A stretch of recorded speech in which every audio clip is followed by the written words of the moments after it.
अस्सलाम वालेकुम। आज का हमारा टॉपिक है लॉ ऑफ रेसिप्रोकल प्रपोजन्स।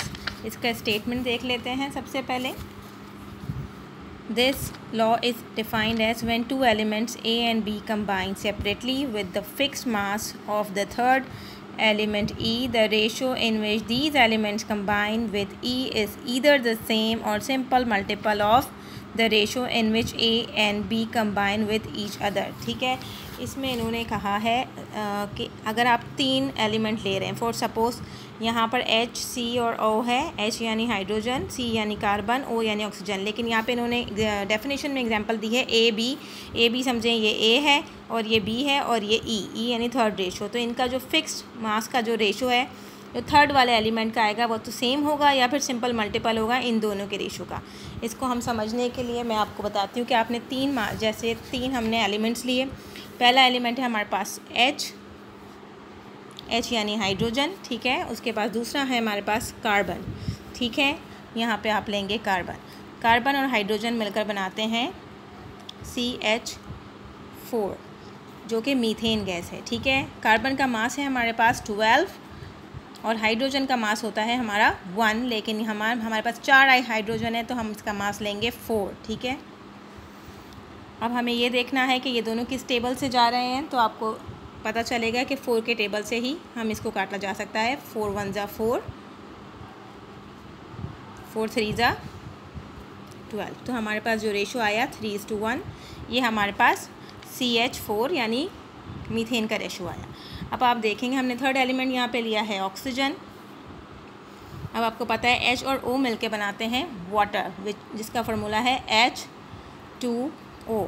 अब हाइड्रोजन का मास मैं आपको बता चुकी हूँ 1 होता है, लेकिन यहाँ पे 2 हाइड्रोजन है तो 1:1 आपको लेना है। 1 + 1 कितने हो गए 2, तो यहाँ आपके पास 2 आएगा मास।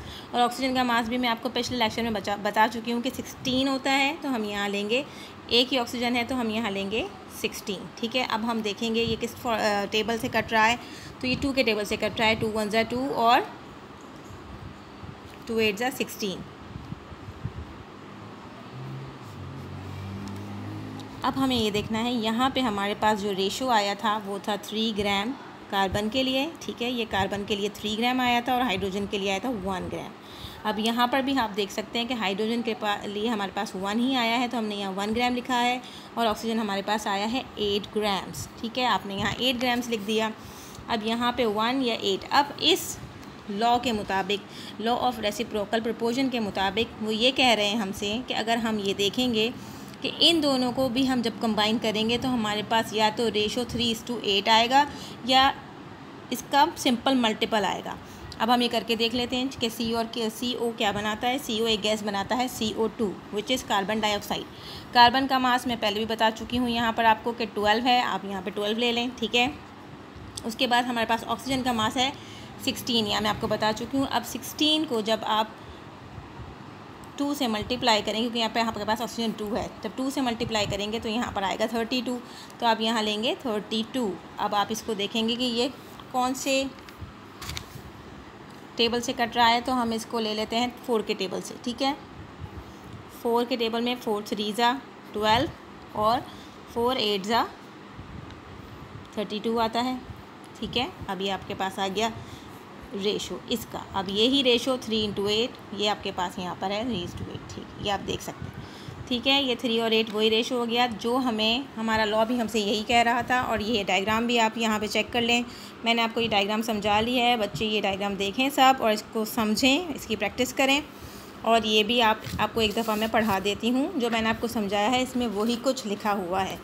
Let's read it. When 2 elements carbon and oxygen separately, अलग से, combine with hydrogen to form methane CH4 and water H2O respectively, it is very clear that the methane 3 grams of carbon combined with 1 gram of hydrogen, and in water H2O 8 gram of oxygen combined with the fixed mass of hydrogen.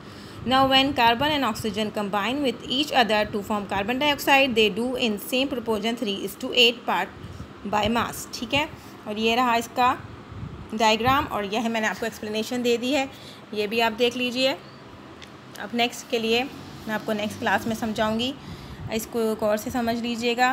Thank you so much. अल्लाह हाफ़िज़।